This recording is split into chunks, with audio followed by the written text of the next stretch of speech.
where we look at ridiculous, crazy-ass news stories in the world around us. For a while, for years actually, it was based on a column in the Greeley Tribune about ridiculous things in Greeley, Colorado. Unfortunately, they stopped that column, so we're not doing that anymore. But we still find crazy, stupid, funny news from all over the country, all over the world, and we simply call the segment Non-Greeley Times. Greeley, Colorado! Yeah, it's a place. It smells, but I like its face. All right, I still have to get a new intro for that, because it's not Greeley anymore. It's Non-Greeley Times, ladies and gentlemen. Oh, we have our first phone call. Here it is, ladies and gentlemen. I'm going to get it on the Maraca phone. We're off on the road to Maraca. Here it is. This comes from North Carolina and was reported by People magazine. And then re-reported by Shepherd Express. Here's the actual headline of the story. Quote, "I've fallen and I can't get up." If you're of a certain age, like I am, and you remember TV commercials back in the day, especially during the overnights, you would have this, we'll call her an older adult. Clara Barton. No, Clara.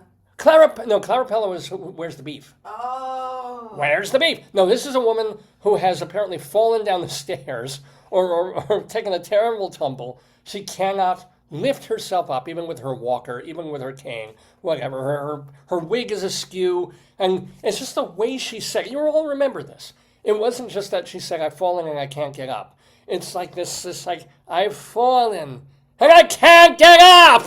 this I hope she was compensated. Terrifying. Yeah. Well, it became one of the most famous commercial. Yeah, but was she compensated for that? She was probably got a one-time thing, and then. Yeah. And not even residuals, because it's not like kept bringing her back. It was the same commercial. Yeah. She probably got a day rate. She probably made $50. The guy who did or whoever did the Nike swish, they did that swish. Yeah. Whoever did that, they did it not realizing the scope of it. Yeah. As opposed to, I would say maybe like guests on this program were the improv duo TJ and Dave.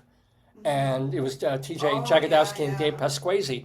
And T.J. Jagodowski, he locked in. He just jackpotted because he was the guy, one of the two guys in those Sonic commercials. Oh, yeah. And they just kept doing different and new Sonic commercials for about 3 years. He got on that loop. Yeah. So he was probably very, very well compensated. More beyond, doing improv with TJ over at like the Barrow Street Theater or something. But that's what one thing feeds another, right? Yeah. So anyway, this is you remember the "I've fallen and I can't get up" woman. This happened for real. An 82-year-old widow is regaining her strength after surviving 9 days stuck in a bathtub. Oh. She was in North Carolina. On June 1st, Joan Rivette, who lives alone, was in her bathroom getting ready for bed. She, quote, tripped over her own 2 feet and fell backward into the bathtub. Did she die? No, I'm saying she's recovering. She's regaining her strength, yeah. Falling in the bathtub, gonna break a bone. This always happens, 'cause I live alone. So, She tripped over her feet, fell backward, and the fall rendered her nearly immobile. Although she figured out, this is amazing, how to manipulate the faucet with her toes and get water to her mouth. She's smart. Right? And she also used the pull-down shower curtain as a robe for warmth. Oh my God. Isn't that brilliant? That person, she's like, listen, if you're climbing a mountain, you're going to take her. I know, right? Well, no, because she'll trip over her own feet and fall, bam. But she's a survivor. I mean, you need water to live, and you need... I mean, she's lucky she's in North Carolina in the summer. I don't know how much... No, she's not. If she didn't have air conditioning on. Oh. Remember, we had swamp coolers. The swamp coolers are like just like No, she needed the robe for warmth. Oh, so she was air conditioned. Good. Yeah, that was the thing. Otherwise, she would have been hypothermic. Police found her unconscious and nearly pulseless. Oh wow! but she's now undergoing physical therapy and plans to move to Georgia to be closer to her family. Yes. Georgia, I won't fall there. And if I do, my family might actually care. Yeah, so yeah. But happy ending. But imagine 9 days in a bathtub. But actually, she's lucky she didn't like hit her head. And I mean, of all the places to fall, it's actually kind of good because you do have water. Yeah. Like if she was on the floor and she couldn't move, she wouldn't have water. Well, but the problem with a tub is you can't get out of the freaking tub. On the floor, you can crawl. You can crawl if you can. Well, if she can move her toes to open a faucet, she can crawl. Wow. That's why they show people when you drown someone, it's good in a tub because those big tubs, you can't. Oh God. Yeah. No, that's just on my cozy murder mysteries. Yeah. That's not real life, David. No, I think there's a thing because you can't grab grip and it's slippery. You can't. Yeah, you can't get out of the tub. Yeah. Yeah, that's getting creepy now. Let's go. Speaking of heat, let's go to Ecuador. Yeah. Oh yeah. I'm going to take You need your glasses. the painting phone. I've got them right here. Okay. The painting phone. Yeah. Oh. Oh. They always call so oily.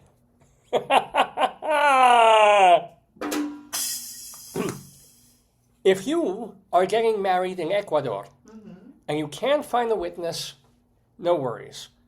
Bring your dog. Oh. That's I what wanna one. go there. I know. One couple did that on July When 11th. they sign, they would eat the certificate. Well, it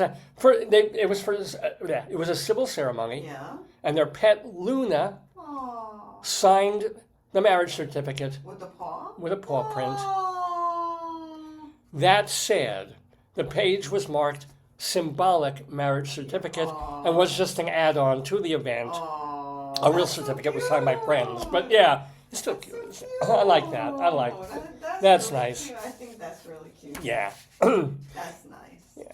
Oh, And sorry. their party afterwards really raised the woof. Thank you. Oh.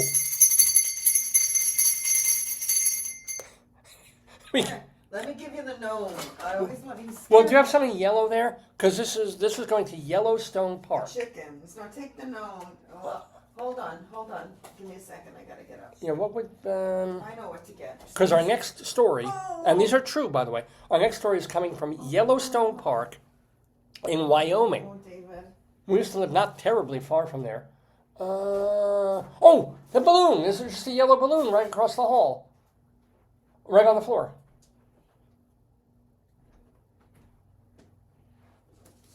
Look what we go through for you folks. To look what we do. Look what I make my wife do. She has to bring me the yellow balloon phone just for like a 2-line story here. But Yellowstone Park, Wyoming, Yeah. when bison attack, we all saw this. Oh, that That's was, right. that was horrible. That wasn't horrible. I It's mean- funny as hell. Can you get that up actually? Okay, let's have update on the man who was attacked by the bison in Yellowstone Park. Did you see the video on this, folks? Okay, it says he survived. Yeah. Oh. His 13-year-old grandson are safe. Current status: he spoke from his hospital bed. Oh, yeah. Wow, they're not going to euthanize the bison. Really? I'll give you this. Hold on. I guess he was buffaloed by that. I got to figure out how to turn my thing. Hold And that's no bull. on. I guess he has a beef with that animal. Hold on. I got to figure out. Just take a beat. Take a beat. All right. Have a little sip of my beverage. Take a beat. Well, I would rather have a whole borscht than just a beet, but here we go. Okay. So my wife actually got up on the, if you haven't seen this, it's fantastic. A grandpa was visiting a wildlife Don't park. turn the phone. Don't turn the phone. Too late. Turn it again. Ah. Give it to me, David. Jesus. You know, man who got attacked by the moose in Yellowstone. So a grandfather was visiting just putting the flag of my palm. He was visiting this wildlife park with his grandson when a bison got irritated and came after him. And the animal plowed into him and threw him quite literally 8 feet in the air. The man who was at a seemingly safe distance, this is not like some idiot who went to pet the bull or irritated him or had a red undershirt that he was... Now I can't get the right video. Hold on. It'll take me time now. It's worth waiting for, folks, if you've never, or even if you've seen it a couple of times. It's like the Jimothy video. He came down with broken bones but non-life-threatening injuries. Yeah, just putting the flag on my palm. Hold it this way. Okay, now play. Touch the screen. So here he is. Here's a guy. Whee! Yeah, that's a mad bull. What makes me mad is like his grandson just left him. Like they both ran. Like yeah. It's like this he's 5 years till death anyway. The kids have a long life. 65, he's young. Okay. He's not that young anymore. He's okay, but he's in. But that was not fake. The bison just literally like threw. You saw that. Thank you. That was worth waiting for again. A man thrown in the air by the bison. We're doing, by the way, Non-Greeley Times here on Dave's Gone By. These are crazy, ridiculous news stories from around the world and around the country. For example, our next item comes to us from Kansas. Oh, there it is. Reported by the Shepherd Express. Now, you might have heard of iguanas falling out of trees when it gets cold in Florida. Actually, I've not heard of this, but I can see it happening. Or we were in Aruba and we saw little iguanas everywhere. But they fall out of trees when it gets cold in Florida. But did you know that bats get stuck on the ground when it's too hot in Kansas? They're like the grandma in the bathtub, right? Bats get stressed, they fall, and they can't get up. And because of the intense heat, they can't fly upward. Experts, however, warn, do not pick up the bat without protective gear. It will try to bite you. Whoa. Well, remember there was one in our school in Colorado, and they ended up what did they do with closing. They closed half the school, and they had to get it out of the shed. And everyone went batshit. Oh, remember this? We had this warning. What was that? This was the warning when we were in Rehoboth. Here. Flat palm. What was this? Showing it again, I can't read it. The National Weather Service has issued a severe thunderstorm warning when we were staying in Rehoboth Beach about a month and a half ago. Yeah. So that went on the TV. It was like, That was the cable TV. Yeah. And by the way, if you see a dead bat, it might not actually be dead. A bat can look almost completely dead until you try to move it. I have seen that, especially in Colorado.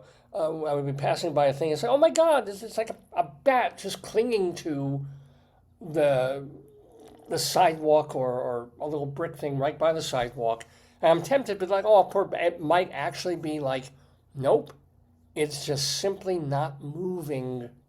But if I touch it, it will move, and it will move its teeth on me. So just word to the wise, if you see a bat, just kind of, even if you want to get up a softball game, go get your own bat. We're staying, ladies and gentlemen, in Kansas City, or Kansas, for our next item. This is for Kansas City, Missouri, reported by Fox 4 News. We've got the other poop phone. Oh God. What? In his quest to retrieve a bottle of Mountain Dew, a Kansas City man fell into a portable restroom toilet tank. What? Wait. Yes. And he was stuck there What was he getting? A bottle of Mountain Dew. Somehow, he fell into a portable restroom toilet tank, a porta potty, and was stuck there for 8 hours when the lid closed. Oh, so he was diving in to get the Mountain Dew. Yeah. Why would you go, if your Mountain Dew fell in the toilet, don't get it. Go back in the. Well, it's still in a area. bottle. It's still, you know. Luckily, That's not good. a driver with Patriot portable restrooms was trying to collect all the structures that had been set up for a World Cup watch party, Oh goodness. and he encountered the trapped occupant. The driver flagged down a nearby cop who helped him unlock the door. When we opened the door and didn't see anybody, we honestly thought we were talking to a ghost, said the driver. Oh God. But then his head popped up out of the Oh tank God. like a game of whack-a-mole, unquote. I mean, this is part of the quote. Or Oscar the Grouch coming out of his can. Oh, wait a second. Oh, we have an Oscar somewhere. I'm the Oscar puppet. Wait. Where is he? I don't know where my Oscar. I think Oscar puppet is in my room. No, Is in the. hold on. Oh, the weasel in the garden. There he is, right on top. Here he is. This is not the human being, but an incredible equivalent. A recreation.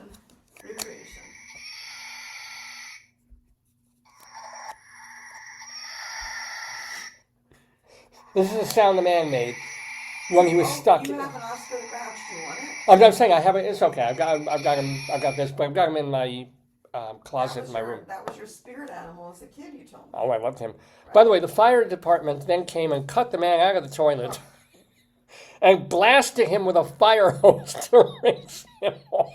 Well, that's an act of kindness. You know what he was covered with? Mountain Doo-Doo.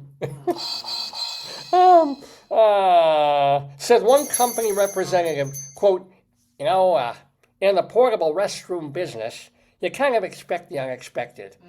But in 6 years, I never thought I'd find someone alive inside one of our units, unquote. So, yeah, talk about a bucket of the old Mountain Dew. Man. All right, away from geniuses of America, let us go to Mother Russia.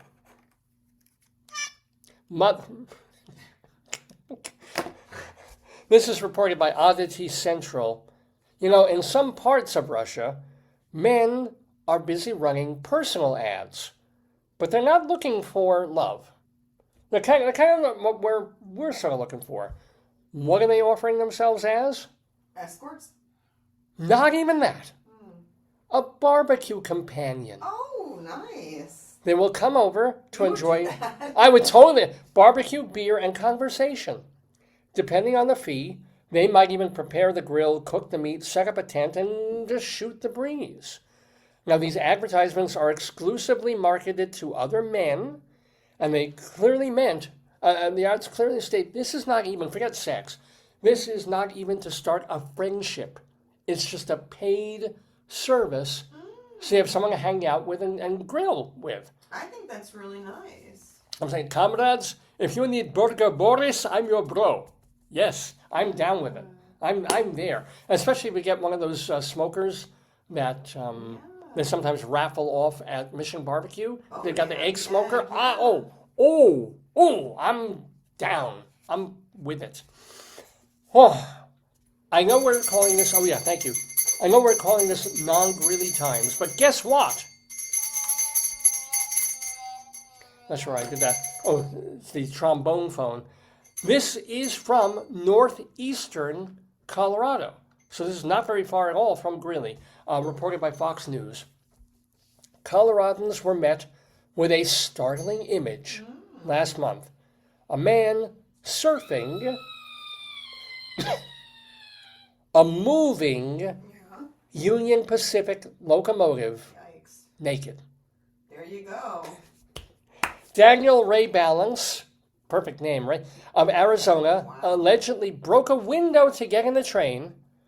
Then he climbed to the top of the train while it was moving. Balance, who kept his balance, faces misdemeanor and felony charges. Wow.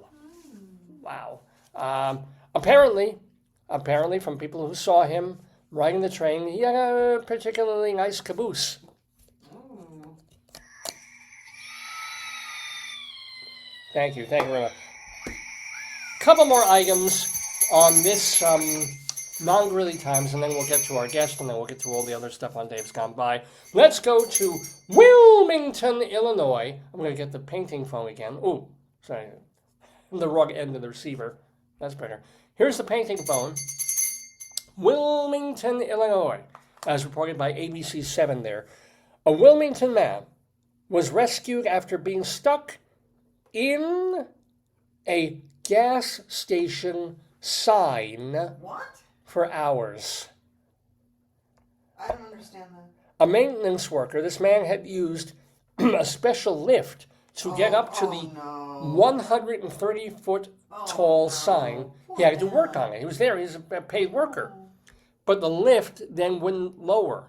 So the poor guy was stranded until urban personnel procured a crane from nearby Joliet, Illinois.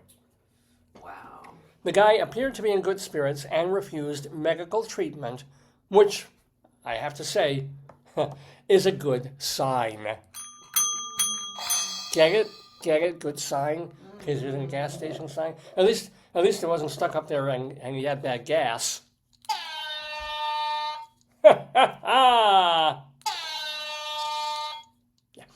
All right, couple more.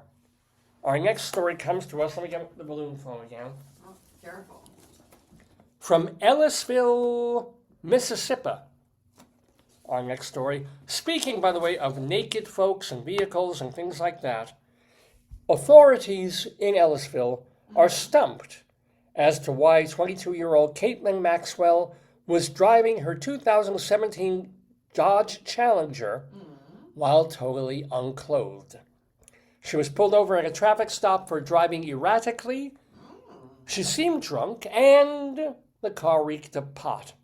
In fact, the cops found firearms and a bag of weed. Where is she at? This is a girl after my own heart. A firearms and a bag of weed, and she's now in jail on a $35,000 bond.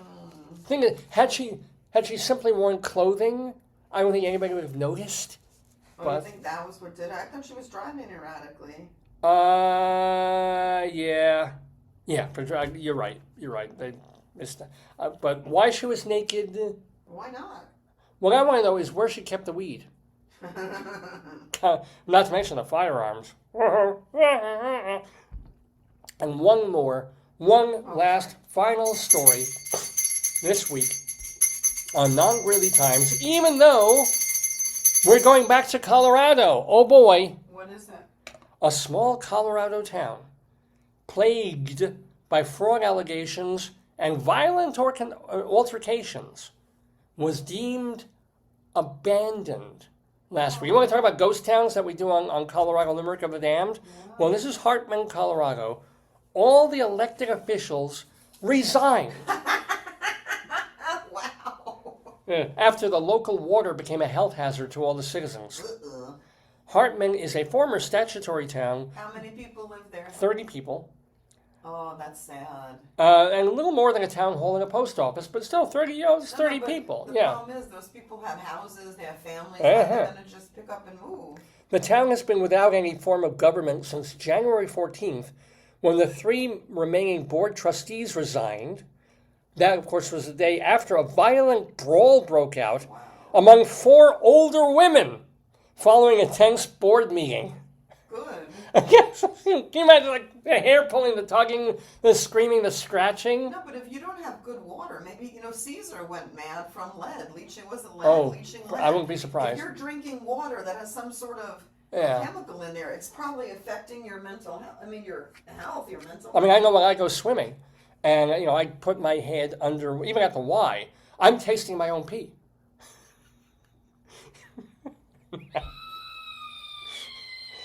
A Hartman, thank you. A Hartman resident then applied for an official town abandonment. It should be called a heartless. I know, right? Yeah, heart attacked. A Hartman resident. Then the reason they did this, they wanted an official town abandonment because no one was running the place. Yeah. The water supply was going bad. In fact, the resident wrote, quote, "Hartman has lacked chlorine in its water for over a month. The water is not potable and, quote, smells horrible." Yeah, wow. Water there has to be boiled before people can even use it. Yeah, but even then, that's pretty risky. Prowers County will now have to take over since there's nobody running the town. The county has to take it over and do something. For goodness sake. Yeah. So they'll be responsible for public roads and water. All of this comes after years. Who's picking up the garbage? Who's like? I guess now Hartman County, or what do you call it, Prowers County. But this follows years of embezzlement allegations, lawsuits, restraining orders, and previous requests to abandon the town. So I say, honey, if you want to move back to Colorado, I know a place we can go pretty cheap. I'd like to drink water, though. Well, yeah, but if we figure if we provide our own water, then over 10 years it becomes gentrified, they make it nice again, they fix everything, and we'll be there. I don't think so. I'll have cancer, but we'll The be only there. way that you'd get me back to a town like that is if they said they had hot springs. Then I would go. But what if the hot springs has no chlorine and it smells The really hot bad? springs are natural minerals. You don't need chlorine. Oh. Hot springs are all natural minerals. They come up from the earth, and they're hot springs. They're like 100 degrees. You go in, and they have natural magnesium. How come these places have minerals but no vitamins? I don't know. Maybe they have vitamins. Oh, yeah. I mean, I always thought, like, you go to the store, you go, oh, vitamins and minerals, and you're vitamins and minerals. But you go to a hot spring, oh, it's got I minerals. think because minerals come from rocks and soil. You know, Oh. minerals are the decomposition of the elements of the soil. And vitamins of come from rocks. food? I think they're different. They're added. Yeah. If they said they had hot springs, I'd be there in a heartbeat. I'd move in tomorrow. If they had a hot spring with corn syrup, I'd go. Hot springs are great. Anywho, Hot Springs Eternal here on Dave's Gone By. We have been doing non-Greeley Times crazy news. Mr. Horace Greeley was no fool. Oh, he was not. I'm sure that you'll agree with me that Greeley was no fool. What he is getting at is that Mr. Greeley was no fool. By the way, I finally, after years, I looked up those lyrics. I could never understand what those women were singing. Mr. Greeley is no fool. I mean, that's what Groucho Marx was saying. You know, Mr. Horace Greeley was no fool. I'm sure that you'll agree with me that Greeley was no fool. And then the girls sing, and I could never understand. He's saying, what he is getting at is that Mr. Greeley is no fool. Yeah. Because I always say, like, He's getting at that Mr. Greeley was no fool. Yippee-yi, yippee-hi, yippee-yi-yi. Their chorus reaffirms the majors. Yeah. What he is getting at is that Mr. Greeley was no fool. Easier pie.